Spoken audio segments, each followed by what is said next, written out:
사실 우리 조성원 차장님 이하 방통위 공무원들한테 제가 지난번에 굉장히 간단한 질문을 드렸는데 저도 예상하지 못한 답변이 나와가지고 좀 그게 국민한테 회자되고 있는 상황입니다. 혹시 그 당시 투표 절차에 대해 가지고 조금 더 국민들이 알기 쉽게 부연해서 설명해 주실 생각 있으십니까?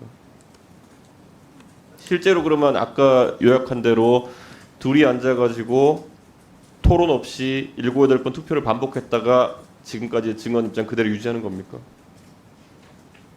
지난번 말씀드린 그대로입니다. 예, 그러면 그거는 뭐 그렇치고 그러면 그 다음에 저 박문진 이사 모집 공고문에 심사 절차를 어떻게 기재했는지 혹시 기억하고 계십니까?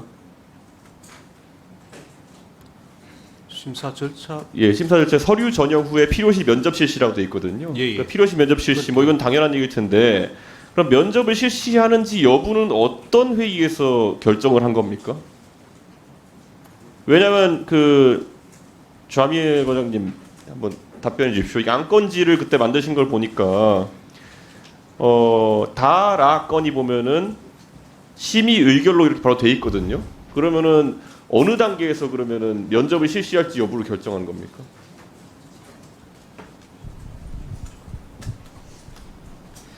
면접을 실시하지 않는다는 부분은 선임에서 그 작성이 됐던 거로 기억을 하고 있습니다. 선임에서요? 그러니까 지금 다와 라라고 말씀. 다에서 선정에 관한 건. 네, 후보자 선정과 선임 두 번째 선임이 있었습니다. 그러면 그것의 결과와 관계없이 미리 그럼 라에서 당일날 임명한 안건도 미리 올려놨다. 면접 실시 여부는 결정하지 않은 채로. 면접을 실시하지 않는다는 게 그 안건에 있었던 걸로 제가 지금 기억을 하고 있습니다. 그럼 면접을 실시하는 거로 결론 나면 어떻게 되는 거였습니까? 그날 당일에. 그 논의 과정은 있습니까? 면접 실시 여부를 논의한 것은 실제 논의가 됐습니까? 그날? 그 부분은 아마 의원님들 그 두 분이 그 상의를 하셔서 저희한테 안건 내용을 말씀을 해주셔서 저희가 작성을 한 거로. 그 자리에 배석하셨던 김영관 조정관님 그때 그러면 면접 실시에 대한 토론이 있었습니까? 두 분이서 논의하셔서 예. 저희들한테 그렇게 안건을 작성하라고 지시하셨습니다. 자 그럼 그런 걸로 기억하고 여기서 있습니다. 예 지원하셨던 그 증인들 중에 송여운 증인 나와주실 수 있어요? 예.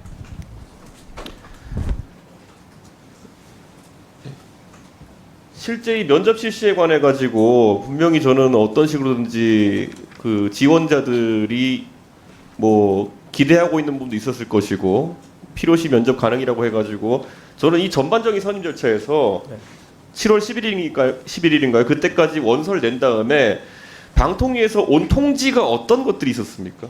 절차에 대해서 따로 받은 거 없습니다. 지원자에게 지원 이후에 방통위에서 어떤 안내를 받은 게 없습니다. 어떤 일체의 안내도 받은 게 없습니까? 제 경우는 전혀 받은 게 없습니다. 조성원 차장님 실제로 어떤 통보나 이런 것도 하지 않았습니까? 근데 지원자들한테 지원서를 받고 뭐 특별히 따로 뭐 하는 건 없는 걸로 알고 있습니다. 아니 근데 분명히 이런 면접 실시 가능성이나 이런 것들을 충분히 공고해 놨기 때문에 그러면 당연히 지원자들도 이분들이 다 사회적으로 명망 있는 분들이고 일정 조율이나 이런 걸 위해서는 어느 시점에라도 그러면 면접은 없습니다라도 보내줘야 되는 거 아닌가 이런 생각이군요. 다들 면접이 있을지도 모른다는 가능성이 존재하고 있으면 다들 기대하고 준비하고 계실 수도 있는 거 아닙니까? 근데 이거 민간 기업에서 만약에 이런 식으로 일 처리했다가는 그 회사 블라인드에 올라가고 난리 납니다. 이거 사람들 뭐 물먹이냐고 이렇게 난리 나거든요. 방통위에서 왜 이렇게 일을 처리합니까? 근데 면접을 할지 말지는 위원회에서 결정할 문제이기 때문에 뭐 저희가 어떻게 할 수 있는 건 없다고 봅니다. 그럼 면접 안 한다 결정은 바로 그날 바로 당일에 표결해 버린다. 이게 정상적인 절차입니까? 이게?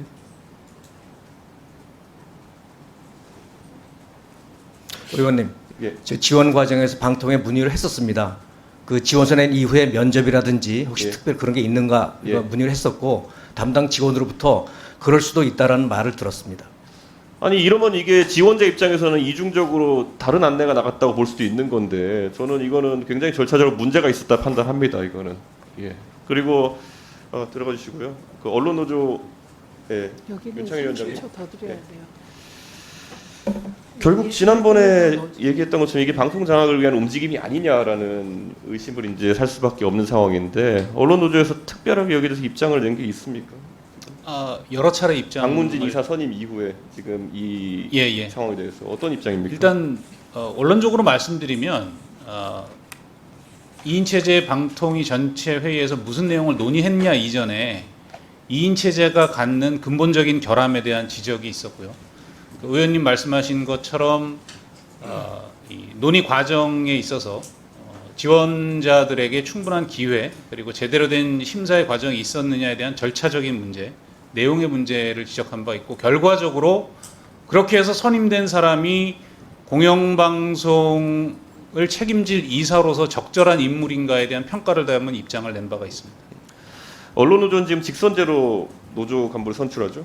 저희는 대의원제죠. 대의원제. 예, 대의원제도 그래서 러닝메이트제로 대의원제로 지금 선출하고 그렇습니다. 있죠. 네. 이런 어떤 선출 과정을 겪은 언론 노조보다는 오히려 국가기관에서 하는 일들이라면 조금 더 절차를 지키고 또 대표성 있는 방법으로 진행했으면 좋겠다는 생각이 듭니다. 김우영 위원님 질의해 주십시오.